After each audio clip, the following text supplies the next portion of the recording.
Shalom Ubracha, nous commençons aujourd'hui le 7e Perek de Masechet Shabbat avec la première Mishnah. Le Perek commence Klal Gadol Amrou Beshabbat. Voici une grande règle que les Chachamim ont donnée à propos de Shabbat et plus précisément à propos de la transgression d'un Shabbat. Comme nous le savons, tout celui qui transgresse Shabbat volontairement sera passible de mort, chiyuv mita, il sera lapidé. Et celui qui transgresse Shabbat involontairement devra apporter un korban khatat, un korban pour un sacrifice pour expier sa faute. La question qui se pose, c'est lorsque quelqu'un commet plusieurs transgressions de Shabbat, que ce soit plusieurs Shabbats de suite qu'il transgresse, ou le même Shabbat, plusieurs melachot, plusieurs travaux interdits, devra-t-il apporter un seul sacrifice ou il en apportera plusieurs? Nous savons en général que lorsque quelqu'un commet une avéra, une transgression pour laquelle il doit apporter un korban, lorsque il a fait une première avéra, il doit apporter ce korban. S'il en fait une deuxième, la même avéra, tout dépend si c'est dans le même oubli, c'est-à-dire qu'il n'a pas su entre-temps que ce qu'il avait fait était interdit, alors dans ce cas-là, il n'apportera qu'un seul sacrifice, mais lorsqu'il y a eu une yédia, c'est-à-dire il a su entre une avéra, une transgression et une autre, qu'il avait transgressé, dans ce cas-là, il apportera 2 sacrifices. Alors notre Mishnah va nous dire la chose suivante. On a plusieurs cas de figure. On a d'abord Kol HaShocheach Ikar Shabbat, celui qui a oublié complètement l'essentiel, le principe même de Shabbat. Même s'il a su un jour, mais il pense qu'il n'y a pas de Shabbat dans la Torah. C'est-à-dire pour lui, Shabbat n'existe pas. Et donc, si Shabbat est pour lui comme un autre jour de la semaine et qu'il a transgressé Melachot arbe ve'asa melachot arbe, il a fait beaucoup de travaux interdits, beshabbatot arbe, dans beaucoup de Shabbat, eh bien, eno chayav ela chatat echat. Malgré tout, il n'apportera qu'un seul sacrifice, un seul korban chatat, étant donné que tout souci est un seul oubli, une seule jgaga, une seule faute sans faire exprès, il ne sait pas que c'est Shabbat. Non pas qu'il ne sait pas qu'aujourd'hui c'est Shabbat, il ne sait pas, il ne comprend pas, il ne connaît pas ou il a oublié le principe même de Shabbat. Donc peu importe s'il a transgressé plusieurs Shabbatot, plusieurs melachot, travaux interdits, comme nous verrons dans la deuxième Mishnah, quels sont les travaux interdits de Shabbat. Mais puisque c'est l'oubli de Shabbat même, il apportera qu'un seul sacrifice. Deuxième cas de figure de la Mishnah. Ayodea Ikar Shabbat, il sait ce que c'est Shabbat. Il a transgressé plusieurs travaux interdits dans plusieurs Shabbats.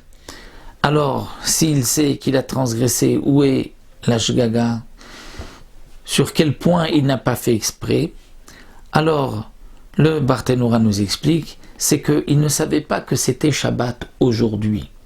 Il ne savait pas que c'était Shabbat aujourd'hui et il a transgressé, fait plusieurs melachot, plusieurs travaux interdits ce jour même et ça s'est répété le Shabbat d'après.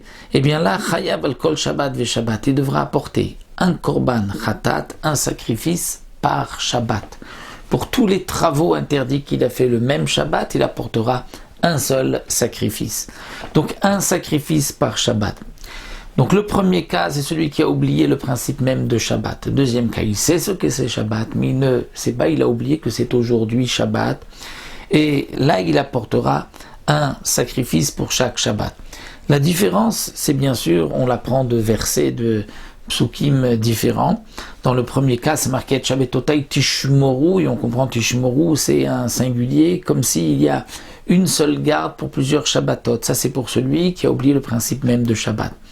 Lorsque il sait ce que c'est Shabbat, mais il a oublié que c'est aujourd'hui Shabbat, nous avons un autre verset, Veshamru Bnei Israël est à Shabbat. Les Bnei Israël vont garder le Shabbat, comme si chaque Shabbat est quelque chose à part, donc un sacrifice pour chaque Shabbat, parce que, comme nous le précise le Barthénoura, on considère que dans la semaine, il a certainement su que c'était Shabbat, puisqu'on sait très bien que Shabbat c'est une fois tous les 7 jours, donc d'une semaine à une autre, il a bien évidemment su qu'il avait Shabbat et qu'il avait oublié que c'était Shabbat. Donc il y a eu une yédia, une connaissance de Shabbat, que c'était ce jour-là Shabbat entre les deux, donc c'est pour cela que c'est divisé en 2 sacrifices. Et le troisième cas, c'est Yodéach ou Shabbat. Il sait que c'est Shabbat, il sait le principe de Shabbat, et il sait aussi qu'aujourd'hui c'est Shabbat.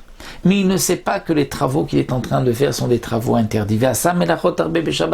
Et il a fait plusieurs travaux interdits dans plusieurs Shabbats. Évidemment, il ne sait pas ce qui est interdit, ce qui est permis, mais il sait qu'aujourd'hui c'est Shabbat, donc il a transgressé plusieurs Shabbats de suite, plusieurs travaux interdits. Là, il apportera Chayav al kol av melacha ou melacha. Il apportera pour chaque av.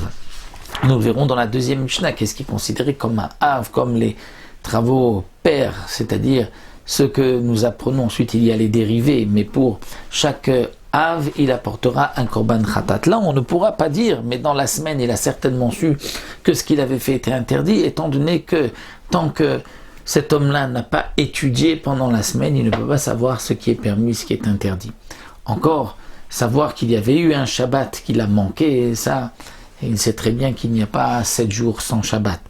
Mais là, peut-être que les semaines sont passées, il ne savait pas que ce qu'il avait fait était interdit, donc il apportera un korban pour chaque av melacha. Il a trié, il a cuisiné, il a allumé le feu, 3 avot melachot, il apportera 3 chataot.